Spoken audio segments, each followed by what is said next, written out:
biz çekerken çok eğlendik diye. Biz kesinlikle eğlenmiyoruz. Profesyonelce düşünüp işimizi yapıyoruz. Eğlenmemiz gereken zamanın ayrı olduğunu düşünüyoruz. Çünkü değerli yapımcımız Bülent Turgun hem eğlencemizi olsun gerekse çalışmamızı son derece iyi organize ediyor. Sette çalışıyoruz, set haricinde de eğleniyoruz.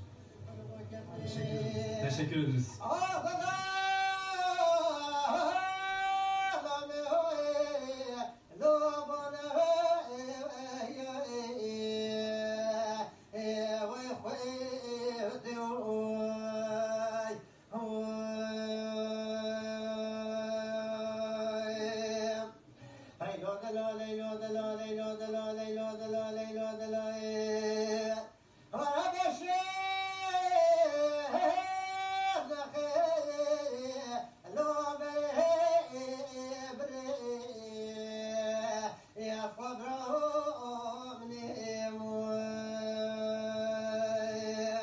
والله يا مولا خذ بصبر صدري